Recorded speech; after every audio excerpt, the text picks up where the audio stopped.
when I consider everything that grows holds in perfection but a little moment, that this huge stage presenteth naught but shows, whereon the stars in secret influence comment.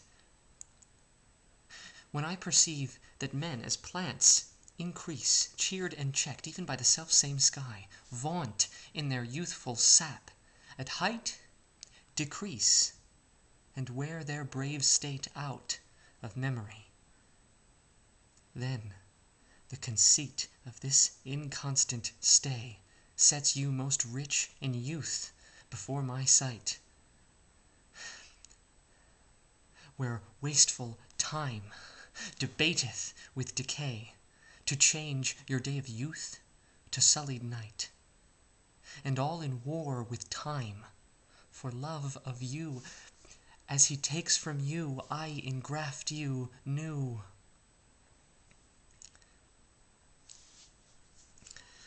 That was Sonnet 15.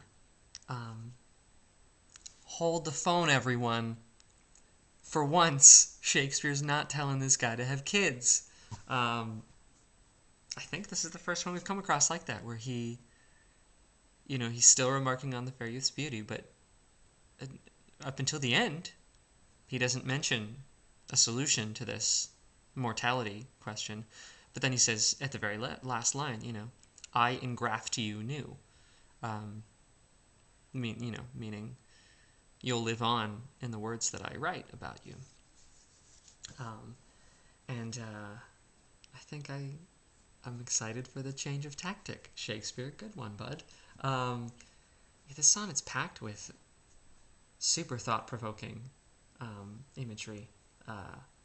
The idea of permanence is one that I found myself struck by.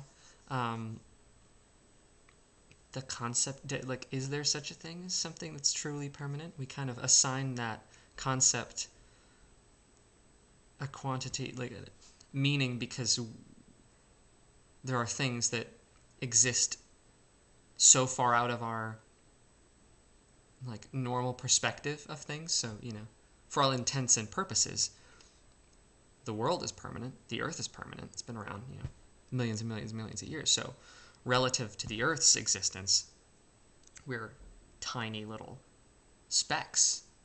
And that scales throughout all things that grow. And that's in that way that he frames the imagery of men and plants sharing similarities of, we're both enriched by the same sun. We both grow and then fade.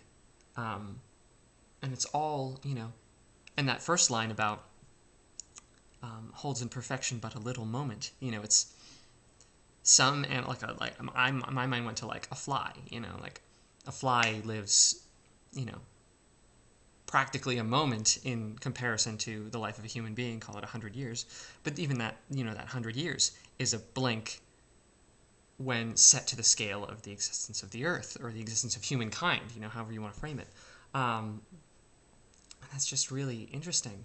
And then that line, that second, or I think third and fourth line, talking about, a kind of hearkening to As You Like It, all the world's a stage, that this huge stage presenteth naught but shows.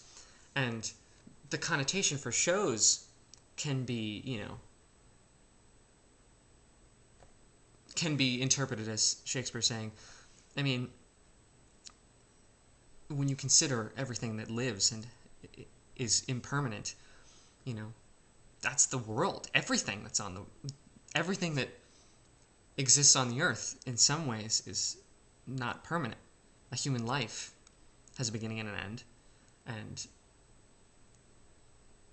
it brought me back to, I think that's what's so compelling about doing and performing theater, seeing live theater, is that it's this little self-contained mini universe that began, came to fruition, was built, happened, was destroyed, and is now gone. And so that got me thinking, okay, maybe permanence doesn't really exist, but it doesn't matter. If anything, it's good that it doesn't, because it's not permanence leads my mind to like monotony and homogeneity. Like with something that's impermanent, something that grows and fades, there's contrast and things change, and that's what gives things meaning. Yeah, this one got me thinking a lot about stuff. So really, really liked this sonnet.